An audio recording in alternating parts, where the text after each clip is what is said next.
E estamos começando mais um episódio. Qual episódio é esse, Thiago? Esse é o 9º episódio. O 9º episódio do podcast Depois das 6, o podcast dos trabalhadores e trabalhadoras É isso aí. brasileiros, Hoje né? um podcast muito especial, uma convidada muito especial para nós, especialmente. Olha quanto especial. E aí, vamos lá, hoje vai ser top. E antes de apresentar, também chamar o É nosso isso amigo aí. Érico. E aí? Nono, Ao nono. caminhando pro 10º e último da temporada. É, Certo?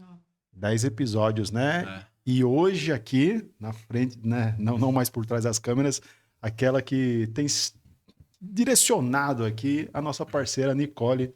Tudo bem, Nicole? Tudo Nos bem? conta aí um pouquinho. Quem é você? Prazer estar aqui, obrigada pelo convite. Eu adoro participar aqui com vocês. Então, eu sou Nicole, sou musicoterapeuta, sou terapeuta integrativa. Tenho especialização em neurociência com ênfase em música, tenho especialização em dependência química. Atuo, né, com pessoas com autismo. Acho que no total uns 18 anos, mas profissionalmente 15, né? Na faculdade, no primeiro ano já estava fazendo pesquisa, iniciação científica com autismo, né? E há mais ou menos 2 anos me descubro autista, né? Uma pessoa com autismo. E é isso. Então você começou a trabalhar com autismo antes de saber mais sobre você. Do diagnóstico, isso. E você acha que você já tinha algum tipo de interação mais especial? Então, eu desde o início, né, eu tenho bastante interesse pelo assunto e tenho bastante facilidade assim para trabalhar com eles, né? Tenho uma conexão maior. Então, eu percebia essa facilidade no vínculo, no entrar no mundo assim, né, no universo. Porém, eu acreditava que era uma conexão espiritual.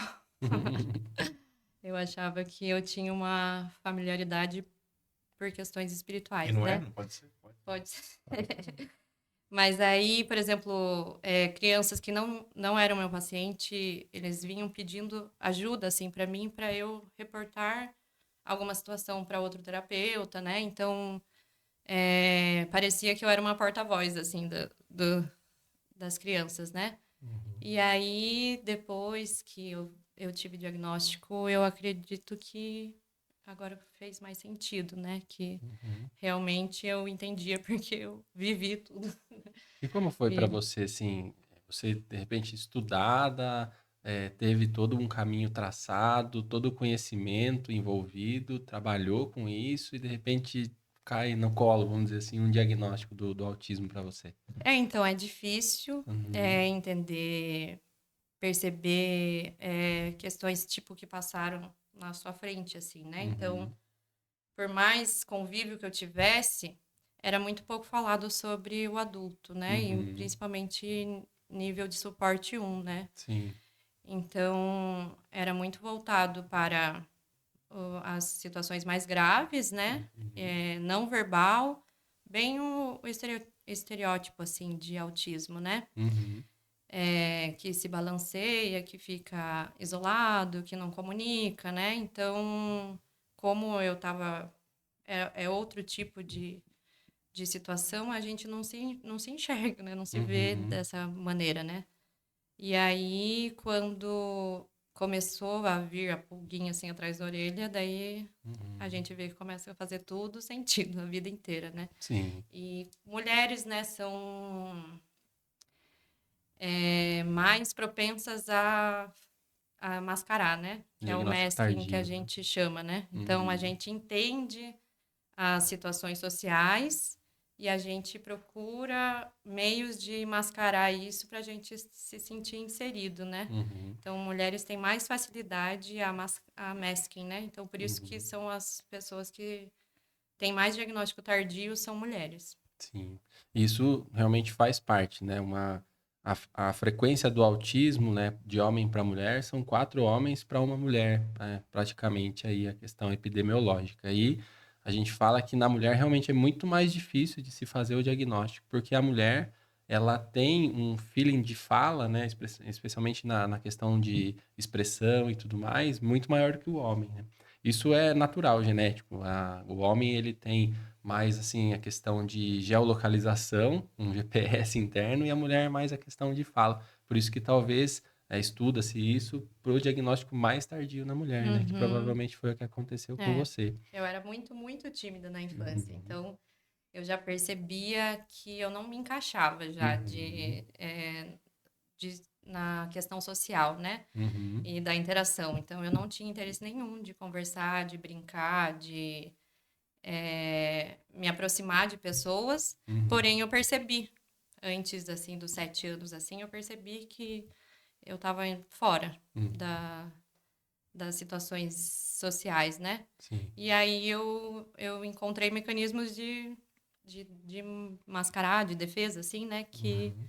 eu comecei a ser a piadista da turma, assim, sabe? Ah, Aham. foi assim que você conseguiu. Ah, Foi contando piada, foi às vezes até sendo um pouco líder, assim, Sim. de grupinhos, assim, e aí eu mascarava, né? Uhum, Mas que eu também fui diagnosticada com altas habilidades, né? uhum, Então eu entro no caso de dupla excepcionalidade, que seria altas habilidades mais um transtorno de, por exemplo, autismo, TDAH, que aí é não é assim que se fala, mas é como se eu fosse boa em muitas uhum. coisas e muito ruim em algumas coisas, sabe? Sim.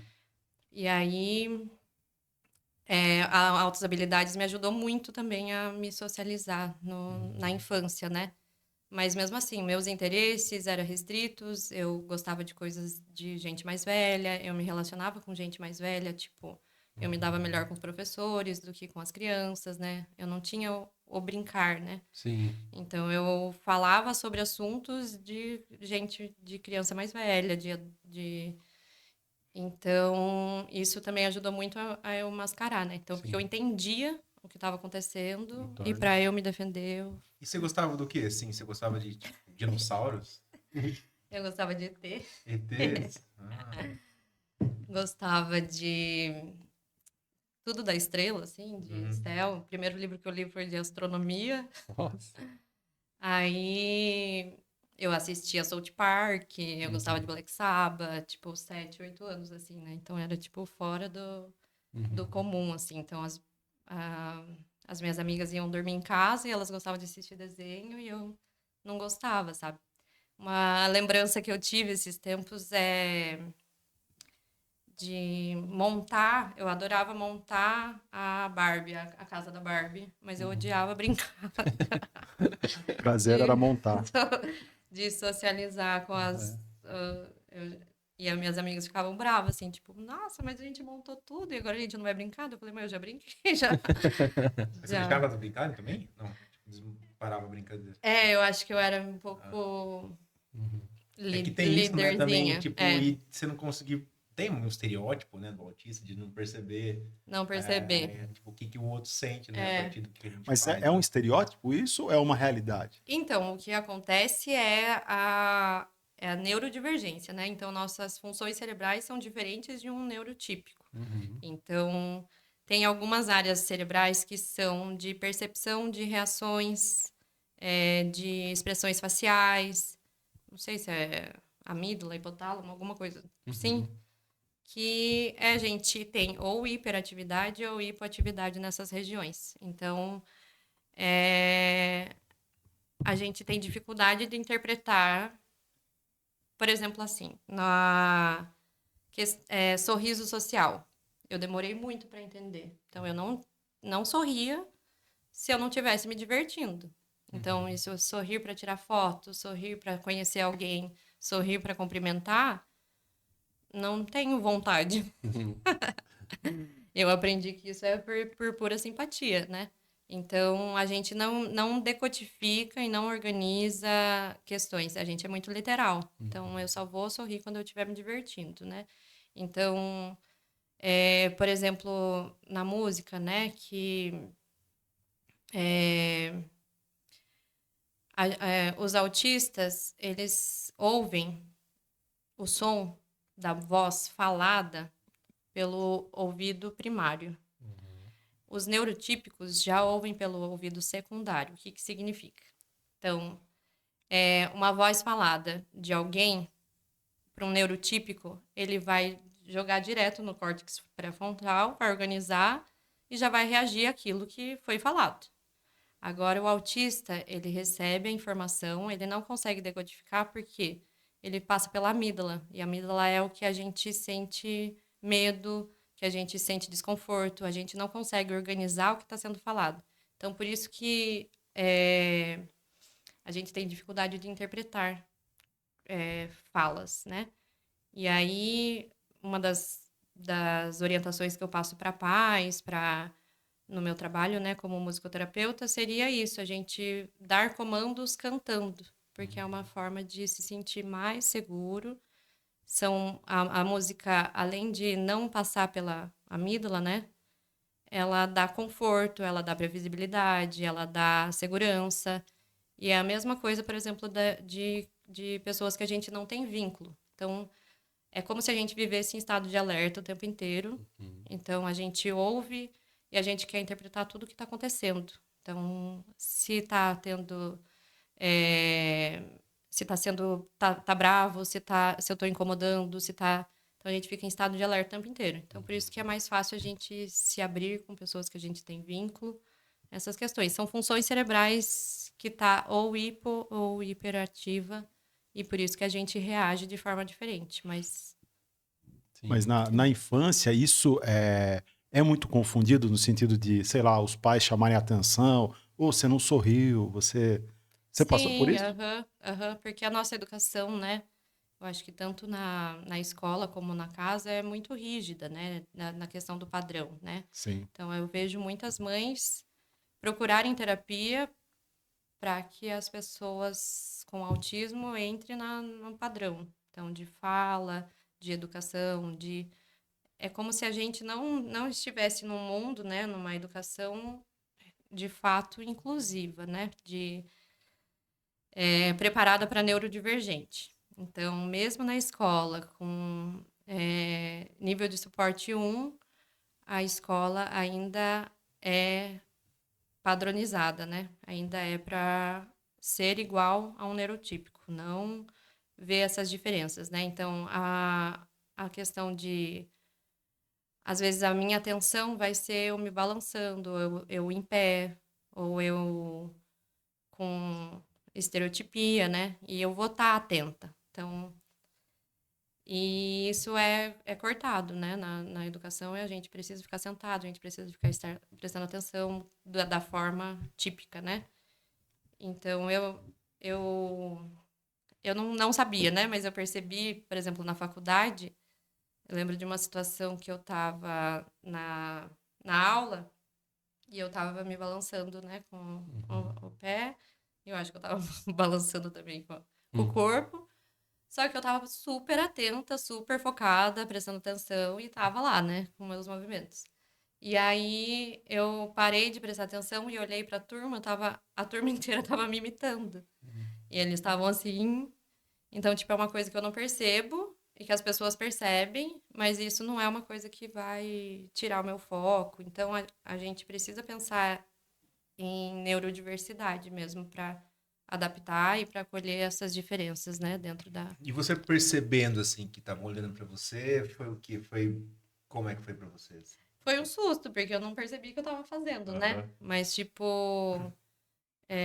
E era bastante, assim, Uhum. sabe? Então, mas eu tava super focada, não é que nem, você tá impaciente? Às vezes me vem, né, balançando a perna e me perguntam se eu tô impaciente, se eu quero ir embora. Às vezes é a minha forma de regular e eu preciso fazer isso para eu prestar atenção. O contato visual também é uma das questões, né, que aparece muito. E é isso. Teve uma época que eu li muito sobre sinais do corpo, assim, né? O corpo fala. E aí, eu fazia terapia na época e eu não olhava no olho do terapeuta. Sempre estava focado em alguma coisa e contando. E um dos livros que eu li falava sobre isso. Tipo, se você não tá olhando no olho, você não tá falando a verdade. E não, diminui o estímulo para mim. Então, para eu não perder minha linha de raciocínio, às vezes eu foco em alguma coisa, não olho, porque se eu olhar, eu vou querer interpretar o que está acontecendo com você. E isso é mais estímulo para mim, e isso daí vai perder o meu foco, entendeu? E daí eu perco minha linha de raciocínio. Então, não é padrão. Então, Sim. é tudo que é o que antigamente, né? Por exemplo, o behaviorismo veio para padronizar, né? O clássico, assim, né? No autismo. Então, as primeiras... como que fala? As primeiras questões era sentar, olhar no olho, para daí você ir para outras habilidades, né? E hoje em dia é mais flexível isso, né? Hoje em dia a gente trabalha com comportamental, mas de uma forma mais flexível para que a gente centre na pessoa, A né? psicanálise deve ter campo nisso, porque você usa o divã, né? O divã não precisa nem olhar, né? A Verdade. psicanálise ainda conversa com autistas. E E assim, sem padronizar, né? Sem padronizar. e justamente isso, eu, né, levando as tecnicalidades, por que que é tão difícil diagnosticar na questão da mulher, né? Que ela falou, a Nicole falou aqui pra gente, tem muita importância. Porque a primeira base, né, então são dois critérios, critérios A e critérios B, entrando em tecnicalidades. Critérios A são as questões cognitivos sociais. Então a gente vai ter aí a questão da linguagem, a questão do sorriso social, por exemplo, interpretações, enfim, do ambiente, de contexto que ela está. E aí o critério B é a questão dos interesses repetitivos, né? Do hiperfoco em alguma coisa, de repente os movimentos repetitivos. Então são os dois tipos de critério que a gente tem. E a mulher, nessa questão cognitivo-social, é muito mais, né, à frente do que os homens, por isso é tão difícil diagnosticar na mulher, porque é difícil de fechar essa questão do critério A. E aí também entra essa questão do diagnóstico tardio.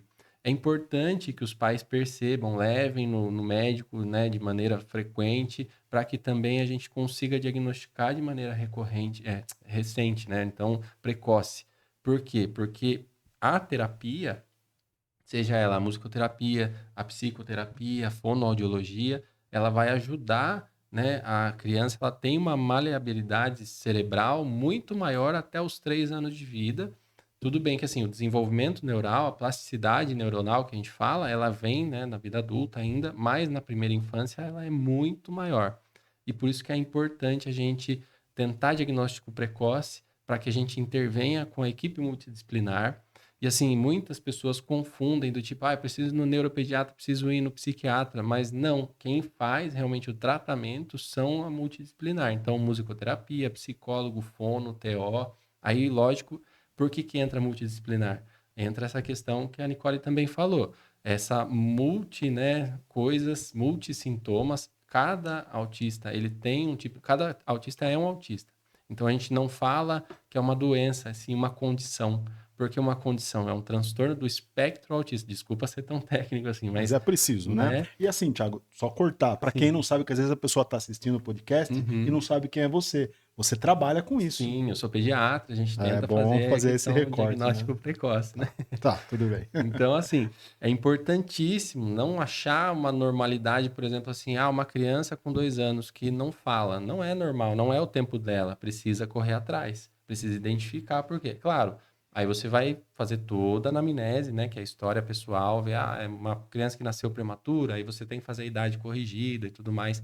Mas se uma criança, né, tá tudo dentro da normalidade e tudo mais, aí ela com 2 anos ainda não fala, a gente precisa correr atrás. Na verdade, assim, vamos botar aqui, né, um pouco no papel. Com 1 ano, ela precisa estar falando 10 palavras com sentido. Então, mamã, papá, vovô, au, au, né? Sempre simples, né? Duplicando sílabas. Com 2 anos, ela precisa estar já começando a formar frase. Não é que ela vai chegar assim, Marcelo, pega o copo aqui para mim. Mas ela vai falar assim, papai, água, né? Quer água, ele vai colocar sentido nas coisas.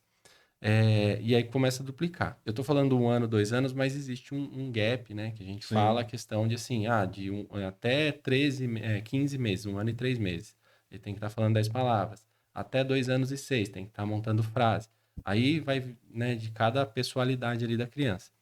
Claro que existe a questão de estímulo, não é porque atrasou que é, né, portador de alguma coisa, mas o estímulo conta muito. E a questão dessa plasticidade neuronal que eu falei, né? Então, é importante estimular muito, porque até os 3 anos ela tem a questão de muito mais neurônios trabalhando para ela, porque ela nasceu, ela não sabe o que ela vai, né, ser necessário. Aí chega com 3 anos, a gente tem o que chama de poda neuronal. A poda neuronal é o tipo assim, eu tenho aqui todos os neurônios prontos para minha fala, mas ninguém me estimulou a falar, então aí o corpo já entende que posso excluir aqui. Não é que nunca mais vai falar, mas vai ser mais difícil. Então, desde que você esteja estimulando, por mais que ele tenha esse transtorno da fala, aí você consegue sim, com as terapias, estimular e dificultar essa poda neuronal, porque o corpo vai entender, eu preciso falar, porque, né, estão tentando me estimular. Isso simplificando muitas coisas. E essa questão do diagnóstico precoce é importantíssimo por conta disso. Então, os pais ficarem atentos, né, os pediatras, né, cobrar, né, vai lá, fala, relata, olha, o que está acontecendo. Não existe isso de criança preguiçosa, né? Criança é totalmente o contrário, o desenvolvimento está a todo vapor. A criança não é preguiçosa, pode ser falta de estímulo. Então, precisa rever isso aí realmente. Então, é muito importante. E mulher é mais difícil de fazer esse diagnóstico, porque realmente ela se molda ali melhor, como a Nicole falou, né? E pode falar. Eu ia perguntar, aplicando um pouco, né? Vocês têm informações sobre o seu desenvolvimento, né?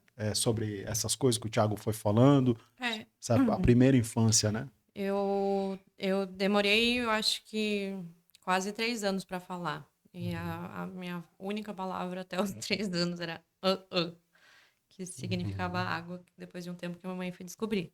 Mas na época, minha mãe levou no médico, né? E foi isso realmente que foi falado, né? Cada um tem o seu tempo, espera mais um tempo, e aí... Mas na época não tinha, não se falava, né? Era muito mais difícil o acesso ao diagnóstico, avaliação, né? Então, eram casos mais extremos que realmente tinha oportunidade de ter um acesso ao diagnóstico, né? Ô, Nicole, quando você recebe o diagnóstico, isso traz o quê para você? Teve alguma sensação? Como que ficou sua cabeça quando você recebeu esse diagnóstico? Então, eu para chegar nisso, eu queria falar um pouquinho sobre como foi a percepção, né? Então, principalmente em questões de relacionamento afetivo, né? Eu passei por alguma recorrência de relacionamentos abusivos e eu percebia no meio das minhas amigas, assim, que mesmo que passassem por isso ou que terminassem um relacionamento, elas se recuperavam muito rápido, assim, sabe? E para mim era devastador, assim. Então eu sofria muito, eu passava por... Porque diz, né, que o autista tem um senso de justiça muito grande, porque é essa questão da rigidez cognitiva, né? Então, se a pessoa falou que vai ficar comigo para sempre, é tipo Pra sempre é isso. pra sempre. Então, a frustração, e principalmente Mas não é pra ser? Nesse mundão aqui, velho. a frustração, principalmente assim, neurotípicos não têm o hábito de falar a verdade. Ei, caramba. Tenso. Aí, Entregou por geral. exemplo, tem um jogo que a gente não entende, tem um término que a gente não entende, tem umas coisas por trás que a gente não entende. Então, não é uma coisa clara e direta e que vai ficar bem resolvido. Então, além de lidar com a frustração do foi falado e não foi feito, tem a questão de todo um jogo que a gente vai ficar para sempre sem entender, né? Então, isso que eu ficava mal, assim, porque eu percebia que as pessoas se recuperavam rápido de relacionamentos, de término, de abuso, de um monte de coisas, e eu não, eu ficava anos sofrendo e mal. E aí eu estudei muito sobre manipulação, sobre psicopatia, sobre transtorno de personalidade narcisista, porque eu falei, não quero nunca mais cair Mas nesse momento você sobre. estava mais estudando o outro para entender o funcionamento do Aham, do outro e outro, para não que ainda não, o que era ainda com não. você. Aí aconteceu mais uma vez. E Uhum. aí eu comecei a me questionar, né? Então, Uhum. mesmo eu sendo expert, mesmo eu passando tempos estudando e entendendo e querendo, né? Não funciona. Então tem alguma coisa, né, que muito E isso te levou a procurar uma foi especialidade, isso. foi? E aí eu comecei a ver vídeos de Uhum. adultos nível 1 de suporte. O que é nível 1? Desculpa cortar seu pensamento, mas a gente às vezes não sabe. Nível 1? Então, desde o último DSM-5, né? Sim. Que entrou como transtorno de espectro autista. Então, antigamente era transtorno. Leve, moderado e grave. Tinha os graus, né? Uhum. Leve, moderado e grave. Só que não, a gente costuma não falar mais isso porque o sofrimento não, a gente não se compara ao sofrimento. Então, a gente não sabe o que é um sofrimento do nível agora, né? Uhum. E aí o DSM-5 veio com o nível de suporte. Então, que a gente precisa de suporte para atividades diárias, assim. Então, para nível de suporte 1, eu preciso de suporte. Cada um vai ser um, né? Uhum. Mas, por exemplo, menos suporte. Por exemplo, eu preciso de organizar algumas coisas da questão da rotina diária. Às vezes eu posso dirigir, mas às vezes eu não consigo pegar um ônibus. Tem coisas do dia a dia que eu preciso de suporte, eu preciso de uma rede de apoio, eu preciso de a pessoas que estejam sabendo que eu posso entrar em crise, que saiba lidar com uma crise. Então, eu consigo ter uma vida autônoma, mas eu preciso de apoio, eu preciso de suporte para fazer algumas coisas. Terapia e afins. Terapia, né? Então, nível 2, aí já vai entrando. Eu preciso um pouquinho mais de suporte para algumas questões, São os né? suportes externos, né? E aí o nível 3 precisa de mais suporte no sentido de vida autônoma, Sim. independente. Então, talvez tenha o cognitivo preservado, entenda tudo que a gente está falando, tenha uma boa comunicação, mas ela precisa de ajuda para tomar banho, precisa de ajuda para...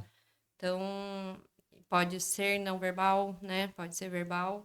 Então, é mais da rotina diária, assim, do nível de suporte. Posso fazer um resuminho aqui, né? Então, facilitando um pouco as coisas, né?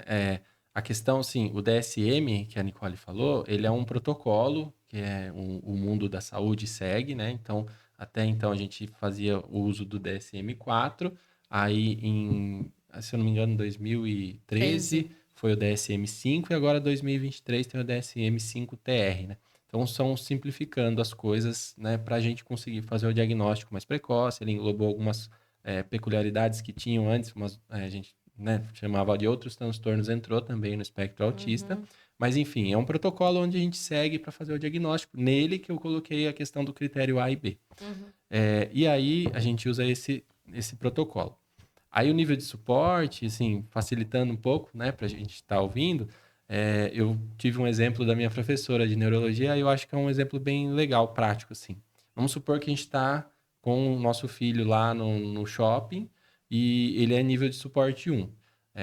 Ele vai conseguir, por exemplo, chegar em uma pessoa e falar, eu sou fulano e me perdi do meu pai. O meu pai é fulano. Então o nível de suporte 1 vai conseguir anunciar lá no alto-falante. O nível 2, aí depende, ele pode conseguir se alguém chegar nele, mas ele é um pouco travado para ele ir nas pessoas. Então, se a pessoa chegar e falar, mas quem é você? O que você está fazendo aqui? Com quem você está? Ele vai saber, eu sou fulano, meu pai é tal.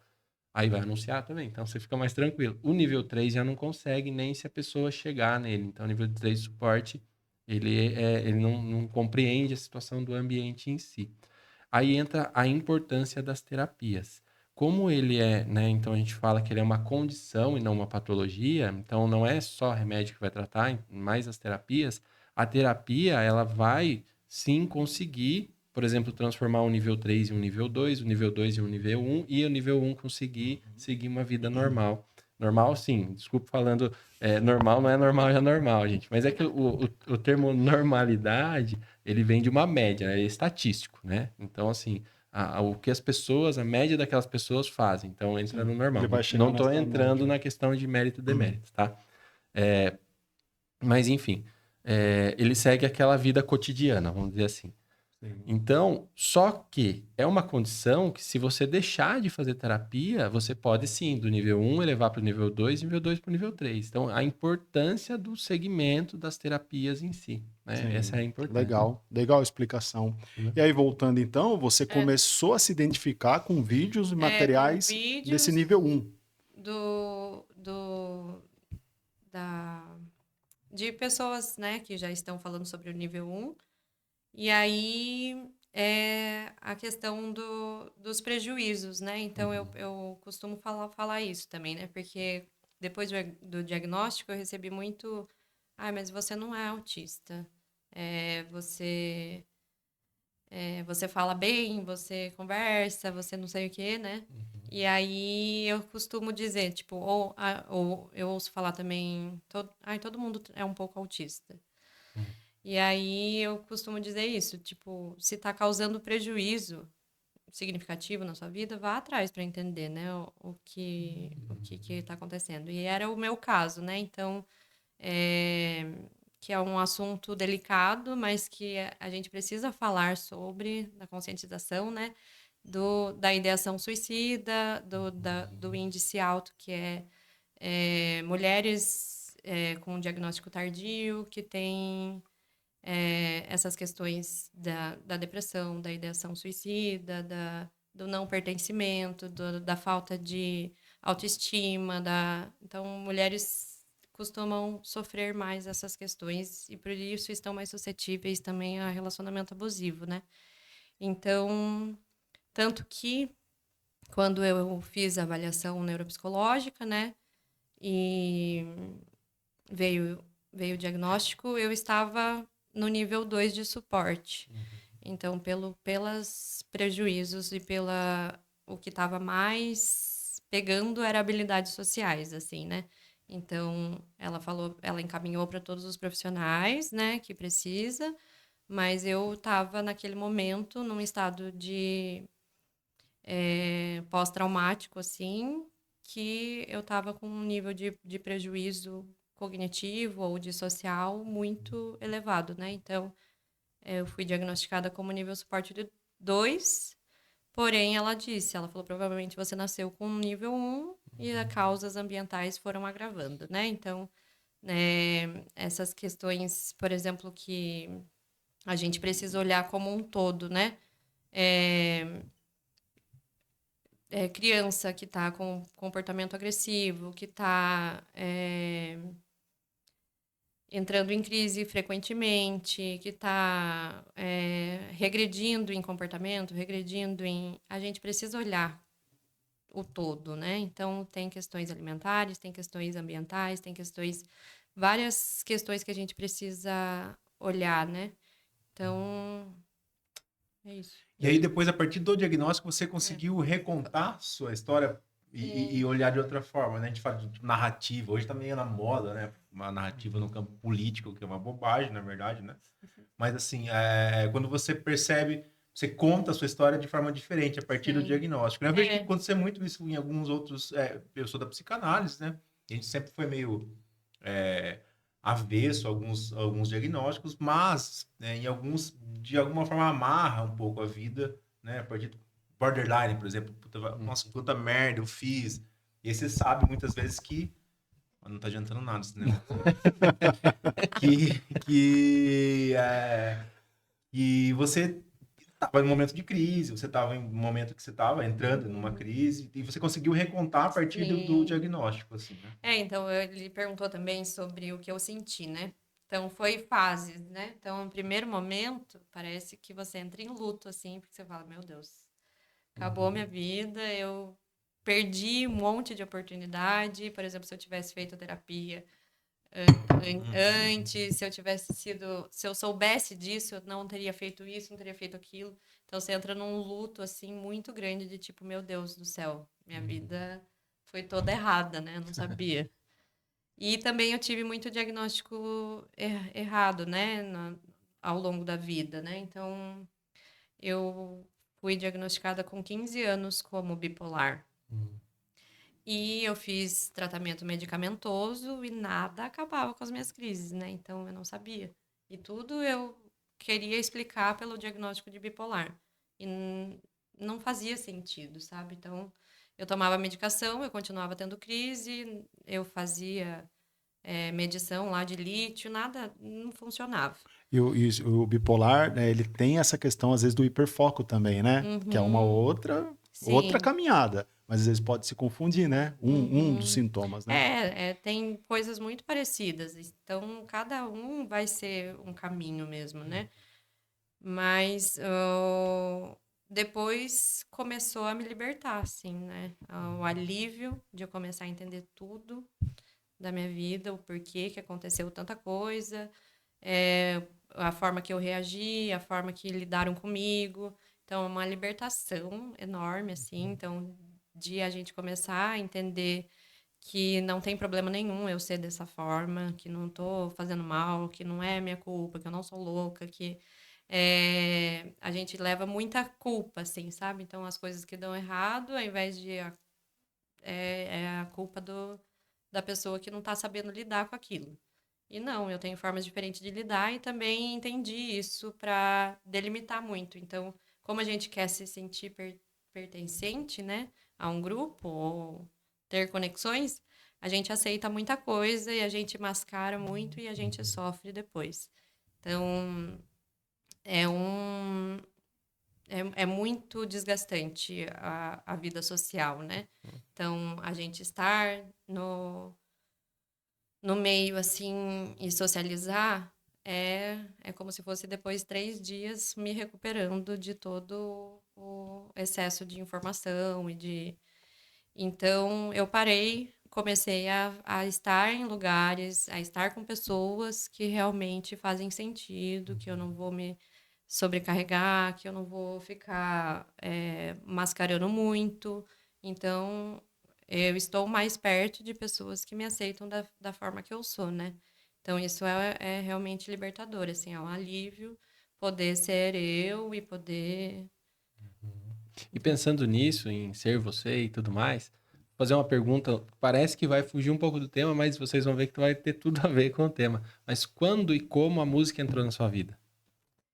Então, a música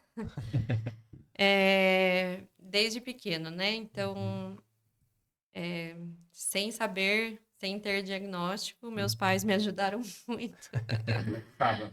E o outro. Mas com 4 anos, meus pais colocaram eu no teclado, para fazer teclado. E a professora que me dava aula, ela fez musicalização infantil perfeitamente comigo. Então, quando saiu meu diagnóstico, a psicóloga pediu para eu procurar uma fono, que provavelmente eu tenha ou tive a apraxia da fala, né? Então, com certeza, a música me ajudou muito a desenvolver a fala, porque a musicalização me ajudou muito a ter ritmo, a todos os pré-requisitos para fala, né? Então, mesmo eu não falando na época direito, né? Com certeza a música desbloqueou isso e me ajudou, né? E aí a musicoterapia também foi por eu ter muita. Então, é isso que também é um mito do autismo, né? Da gente não ter empatia, né? Mas a gente acaba sendo sensíveis demais até. A gente sofre muito pelas situações alheias, assim, né? Então, quando é claramente dito, isso fica muito mais sofrido para nós, né?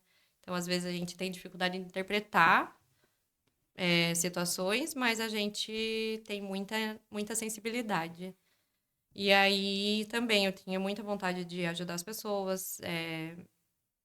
E aí eu queria fazer ou psicologia ou música. E aí eu prestei vestibular e musicoterapia também, né? E aí, como a musicoterapia eu passei numa pública, eu acabei optando pela musicoterapia. É isso. Mas isso porque também você sempre se interessou e gostou, né? Sim, aham. E E era aí uma... foi um desafio, acredito, muito grande, porque você saiu inclusive de estado, né, e tudo mais. Uhum. E você achou que, assim, por exemplo, as pessoas, nada, sim, uma pergunta muito, mas assim, as pessoas do outro estado te acolheram melhor? Como que foi, assim? Você sentiu diferença? Porque eu, por exemplo, na minha faculdade, no início, eu falava, não fui muito bem acolhido aqui, né? Uhum. Faculdade, sabe como que é? Mas aí depois eu me enturmei melhor. E como pra você, como que Então, foi, a assim? musicoterapia lá em Curitiba era Uhum, dentro da Faculdade de Artes. uhum, Então, tinha teatro, tinha cinema, tinha música, né? uhum. Então, já é um pessoal mais desconstruído. Aham. Então, foi realmente o lugar que eu abri minha cabeça. Que Legal. aqui eu era bem rígida e Uhum, bem fechada, né? Aí lá foi onde eu descobri a diversidade, também a outras percepções de vida, né? Então, eu fui... Mas foi bem nesse núcleo, assim, né? Eu estava uhum, bem dentro do nicho da desconstrução, porque uhum. Curitiba tem a fama de ser fechado É o também. É contrário. porque entra nessa questão da Também. obrigação social, né? Que a gente fala, que eu achei uma coisa importante de você falar, e assim, até a gente abriu o olho para nós mesmos, né? Muitas vezes a gente faz alguma coisa sem perceber da criança como uma obrigação social. Por exemplo, várias vezes eu me pego com o meu filho não quer abraçar alguém, eu falo, vai lá, abraça não sei quem. Uhum, E não é para fazer isso, né? A uhum, criança ela tem a autonomia dela, é importante que a gente dê essa autonomia. uhum. Então, e aí eu fiz essa pergunta porque, assim, na questão da faculdade, você escolhe, né, com Aham. quem você vai se relacionar e tudo mais. E na criança, às vezes, a gente tem que se pegar nessa questão de, se a criança não quer, deixa ela lá. E a pessoa que não recebeu o abraço também que entenda. Mas Né? qual o nível também? Agora, uma pergunta para a gente Aham. pensar, né? Do que é socialização e Uhum. do que já é respeitar uma criança. Porque também, às vezes, não sei se eu estou falando besteira. Às Uhum. vezes tem que desafiar um pouco, né? Para estimular. Sim. Ou não. Tem que apenas respeitar. Ah, eu acredito que você pode, de repente, perguntar para a criança, falar, "Ah, você não quer Boa. abraçar? Por quê? Ah, não quero. Porque, assim, às vezes você quer que abrace um completo desconhecido para a Sim. criança. É seu amigo, não é amigo dele, É. né? É. E a pessoa, ela tem que se desenvolver para ganhar a confiança da criança também, né? Uhum. Sim. Eu tenho um fato bem, né, da questão do meu filho também. Meu filho, ele tem um pouco, agora não mais, mas antes ele tinha um pouco de receio de homem. Não sei por quê, acho que o homem fala mais grosso, tem barba e tudo mais, né? E aí, quando um amigo meu tentou se aproximar dele no começo, ele não queria de jeito nenhum, agarrava na minha perna. E esse meu amigo foi conquistando ele. E de repente, assim, virou como se fossem melhores amigos. Entende? Então, é Então, questão da pessoa também ter essa noção de, vou fazer o agradinho é, aqui, se não for agora o tempo dele, vai ser daqui a precisa pouco. ter uma sensibilidade, né? Sim. E por falar em sensibilidade, Nicole, tem um pensamento que me vem e que eu já vi nas redes sociais. E eu penso dessa forma, mas eu quero ver se está equivocado. Eu acho que as pessoas neurodivergentes, muitas vezes, eu romantizo um pouco. Porque eu acho muito ético, muito sincero. Eu gosto da verdade que eu não tenho muitas vezes. A gente aprendeu, né, a viver em sociedade meio se equilibrando. E quando eu convivo com pessoas neurodivergentes, eu fico impressionado com a justiça, com o senso. E aí eu já vi as pessoas dizerem, até num campo espiritual, que são pessoas evoluídas de outros planetas até que estão vindo aqui para essa Terra. Sei que entra num outro campo, mas sabe que tem sentido a gente olhar como seres mais evoluídos? Reptiliano. Reptiliano é evoluído? Vocês Não, acho que não. perguntaram para a Ele deu um pessoa exemplo errada. muito mal sobre reptilianos no nosso Brasil, né? É, reptiliano, né? Mas, tipo, sabe, seres angelicais aí, não sei. Então, tem uma crença pessoal minha, né, que eu acredito, mas que talvez não seja Uhum. Uhum, é relevante, pessoal. É sim, é relevante para nós aqui. mas tem uma problematização a gente romantizar isso na questão do anjo azul lá, né, de inocentar pessoas com autismo como se fosse, né, Até porque tem uma pressão na nossa cabeça, assim, de que precisa, e muitas vezes a gente vai acabar mentindo, a gente vai acabar entrando em questões de álcool, né? Então a gente não é inocente nesse sentido, assim, né? A gente precisa parar de romantizar no anjo nesse sentido. Porém, a minha visão, né?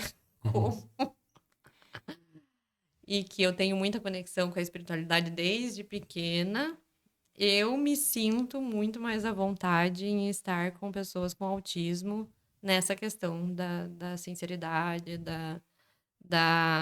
do não julgamento, de estar entre pessoas assim, porque eu me sinto à vontade. Então, na minha cabeça, é muito mais fácil eu pensar um mundo de neurodivergente do que um mundo de neurotípico.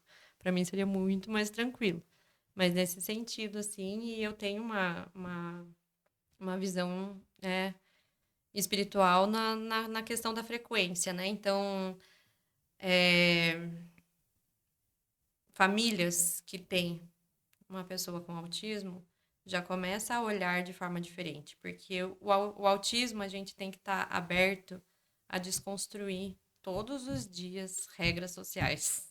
É todos os dias, todos os dias. Todos você se depara com algumas questões assim, né? Então, a família que está com uma pessoa com autismo já começa a quebrar um monte de barreiras que ela mesma foi colocada na própria educação dela, né? Então, já é uma questão que a gente começa a parar de julgar, a gente ter mais empatia, a gente não comparar um autismo com outro autismo, uma família com outra família. A gente começa a ter mais sensibilidade, mais empatia. Então, por esse e outros motivos, eu acredito sim que a gente está aumentando a frequência do mundo Sim. por causa dessas questões, né? Porque até tem um vídeo bem que viralizou assim de uma mãe perguntando para um autista, para um filho com autismo, né? Se saísse hoje a cura para o autismo, o que você faria? Você queria tomar a cura para o autismo? Você queria tomar esse remédio? Ele fala, não, não quero. Falou, mas você não sofre preconceito? Ele fala, sofro. Daí ela, então, ia parar com isso, ia acabar todo o sofrimento, todo o preconceito, você não ia sofrer mais preconceito. Daí ele falou, o preconceito está no outro, a cura precisa para o outro, não para Não mim. para ele. Tipo, Toma essa. mas É. é uma realidade, assim, né? Então, até a questão da educação que a gente falou um pouquinho, eu vejo isso de ainda ser muito segregado, assim, de, por exemplo, o nível 1 são pessoas que estão perto de outras crianças típicas, mas ainda tem uma padronização de querer que o nível 1 seja igual ao neurotípico, dentro de uma escola com inclusão. E o nível 3 de suporte, por exemplo, ele está fora. Ele está em uma escola especial. E aí, tanto quem tem nível 3 não convive com neurotípico, como o neurotípico não convive com. Então, a gente ainda está dessa segregação, assim, né? Então, acho que precisa muito, isso a gente está falando de educação ainda, a gente precisa muito ter mais conscientização, ter mais inclusão efetiva, né, na prática, para que isso ainda chegue no ambiente de trabalho, que é um dos lugares que eu tô, né, que eu tô inserida, mas que também é uma minoria, né, que 85% dos autistas adultos estão desempregados. Então, no ambiente de trabalho é pior ainda que existe um tipo de inclusão, porque a gente foi educado a produzir. Então, quantidade ainda é muito utópico isso, né? E aí ainda tem a questão do envelhecimento, que também não se pensa nisso, né? Então, não tem... Além de, tipo, por exemplo, aqui em Itapetininga, não existe um centro de terapia para adulto. Imagine para adultos que perderam sua família e tal, não tem uma moradia assistida. Então, ainda estamos muito longe ainda do ideal, assim, né? A gente está ainda trabalhando com inclusão na educação, que é a base ali, né? Mas tem muitas coisas para serem pensadas ainda. E você acredita que vai dar certo? Você acredita na humanidade ou você espera Acredito. que a vinda dos extraterrestres no quintal, né? Eu acredito nos dois. Dá pra acreditar nos Um dois. ajuda o outro, né? Porque não tem, mas eu vejo assim, nível suporte 1, quando falo de inclusão no trabalho, é pior, porque, tipo, até o 2, o 3, assim, quem tem mais dificuldades, você consegue um BPC. Obviamente que o BPC não dá para você sobreviver hoje em dia, né? Mas o nível 1, você não consegue trabalhar. Se a gente já conversou sobre umas questões de trabalho de mercado, por exemplo, que é um trabalho, um mercado, supermercado que inclui as pessoas, nível 1. Só que aí vai lá não inclui nada, né? Na verdade, a pessoa vai passar por um sofrimento tão grande naquele ambiente de trabalho e ela não consegue aposentadoria, ela vai ter que se submeter a algumas coisas que ela não consegue. Não é que ela não tem a possibilidade de você suportar, por exemplo, um trabalho num mercado barulhento, mesmo que seja nível suporte 1, né? É Então, isso é muito... muito capacitismo dentro da própria inclusão, assim, né? Então, ao invés de ter questões de acessibilidade, de adaptação real, ainda tem essa vontade que nível de suporte 1 seja igual, um neurotípico, e produz e trabalha igual, senão também não serve, né? Então não é capaz, né? Mas na verdade é capaz, só que a gente precisa ter outro olhar da neurodiversidade, né? Sim, sim. Nicole, a gente está chegando nos nossos fechamentos aqui, mas eu queria saber se tem algo que não foi conversado, que você acha importante, né? Ser registrado aqui, né? Para as pessoas Eu acho ouvirem. que sobre crise, Crise? é. Como é que é? Na questão do que fazer quando você vê alguém em crise ou você ainda eu acho que é muito pouco falado e pouco Sim. se sabe assim sobre como manejar, né, uma crise. Então, essas questões do uso do cordão, né, é muito importante para isso, para que a gente consiga entender quando uma pessoa está em crise e quando não está, né? E aí, questões, por exemplo,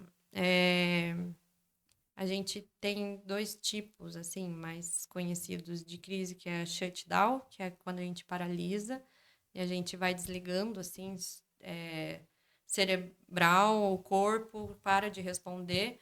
Então, e meltdown, que é a mais agressiva, né? Da gente se bater, de bater tanto auto-agressividade como heteroagressividade, né?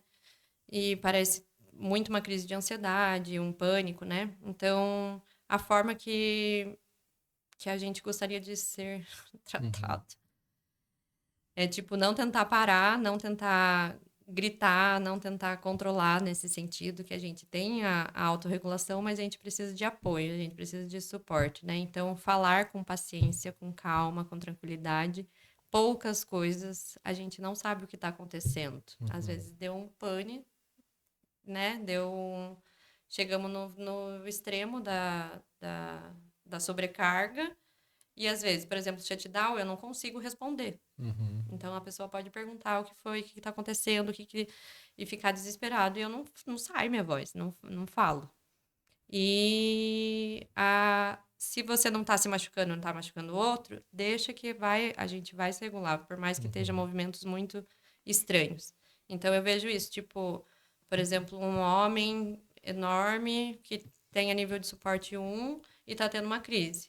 Ainda é a tendência conter, ter violência, né? Ter uma contenção de crise agressiva, porque é um homem, porque tá...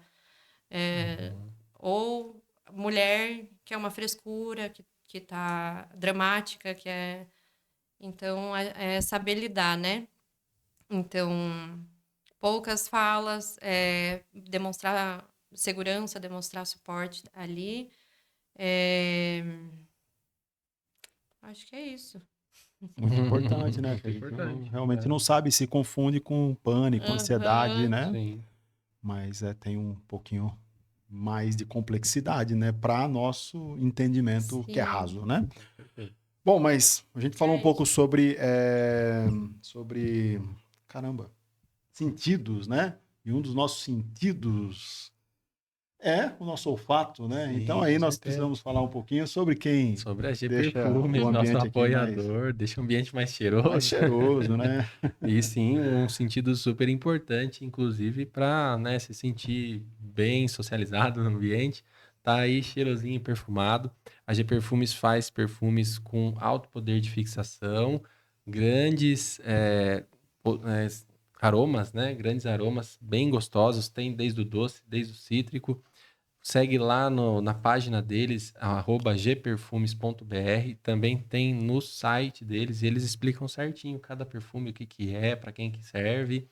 Estão com promoção do Dia das Mães. Faltam aí 4, 5 dias para o Dia das Mães. Aproveitar, corre lá. Acho que você compra 5 e ganha um, ou tem um brinde, alguma coisa assim. E aí, então, corre lá no site deles e dá uma olhadinha. Está super interessante e questão de valores também.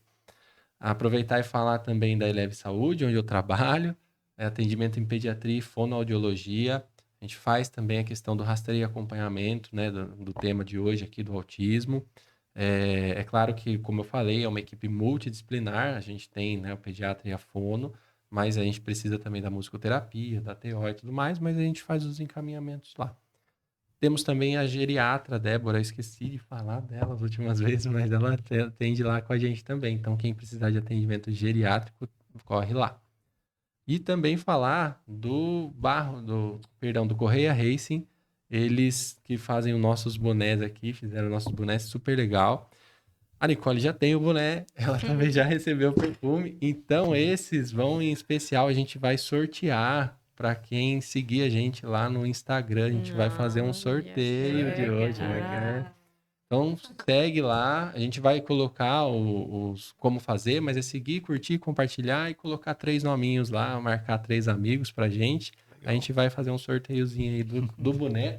E o boné O muito boné e legal. perfume no sorteio? Boné e perfume. legal. O boné e Maravilhoso. 3 perfumes. Caramba. 3 pessoas, 3 perfumes aí. Se a pessoa quiser presentear quem ela marcou.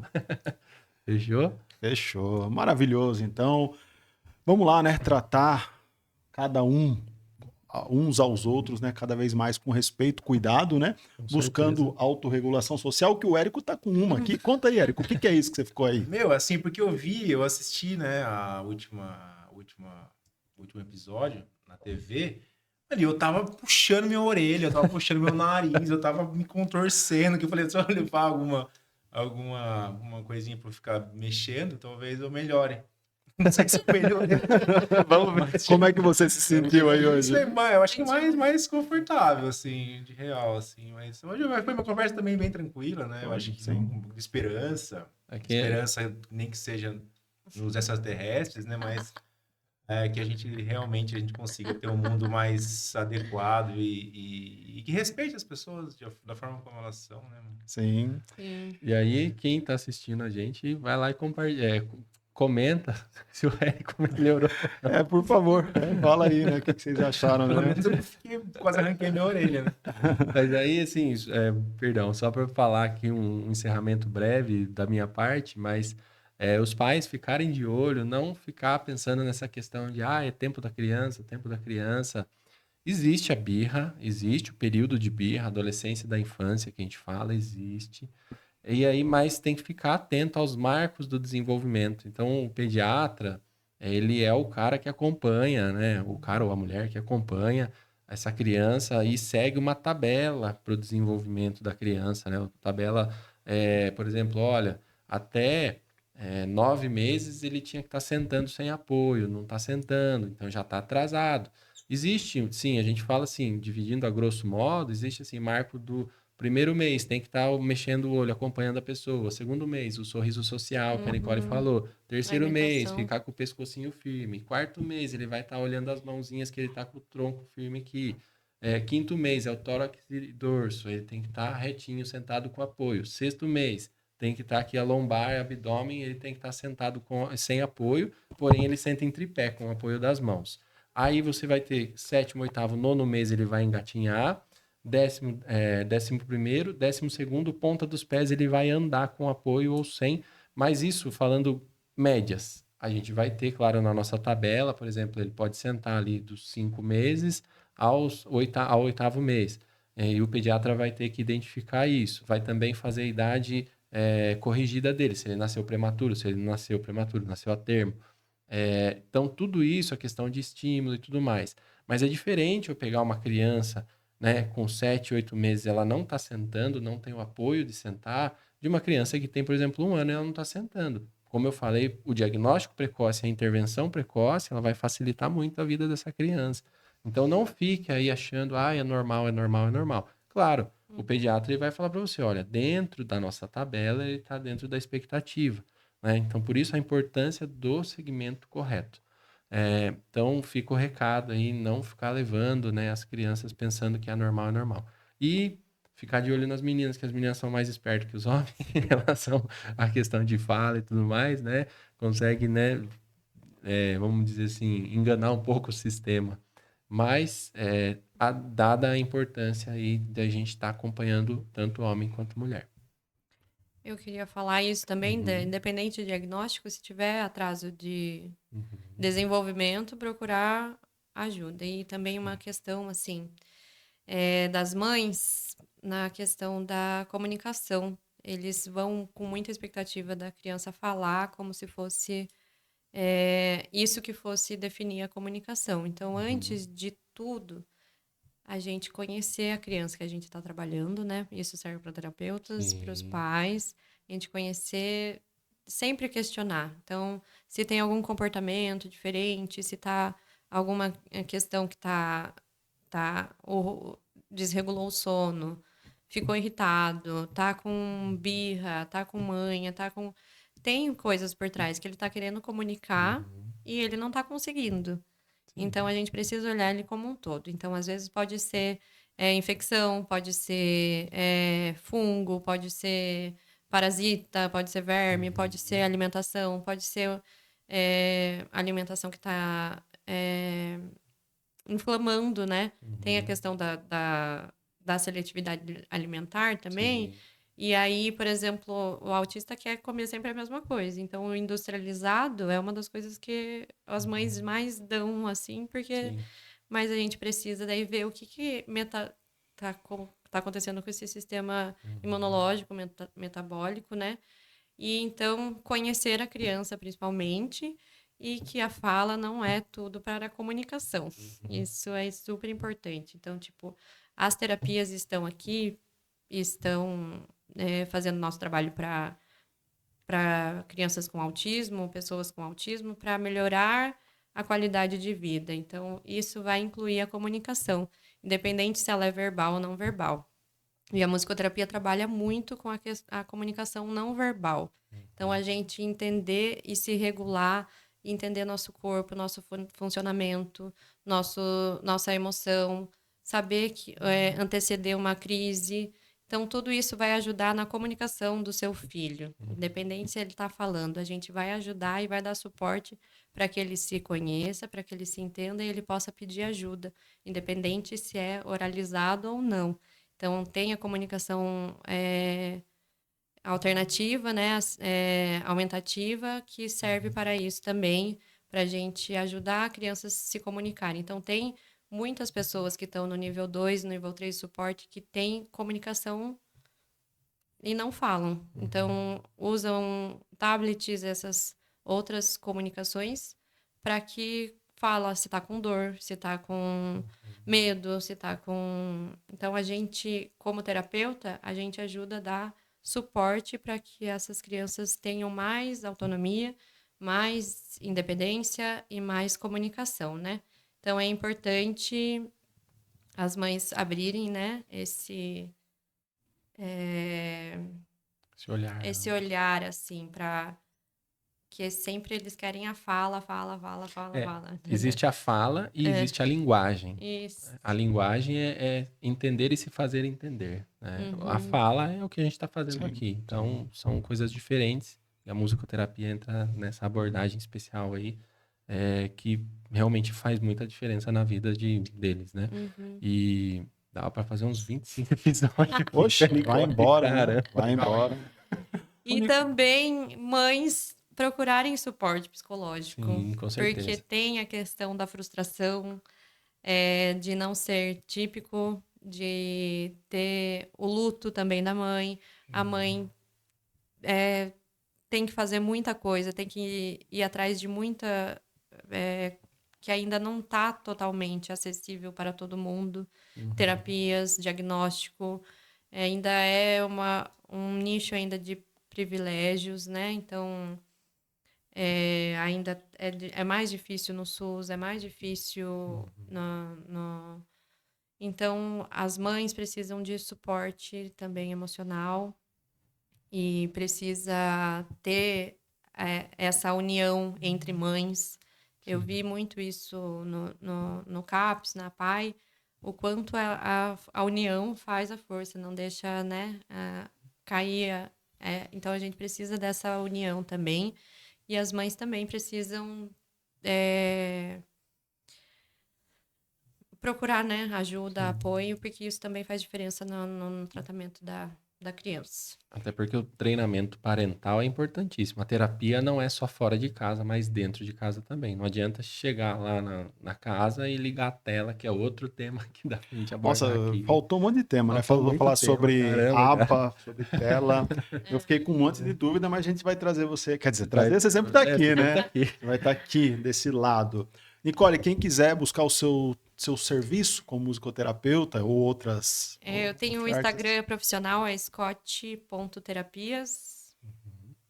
É @scott.terapias. E é isso. Você trabalha online? Se a pessoa tá lá em outro país, assim, pode. A gente tem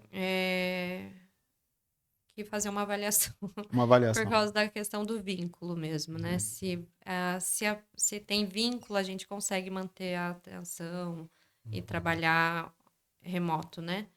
Mas precisa ver Essa primeira avaliação uma é avaliação, feita, né? sim.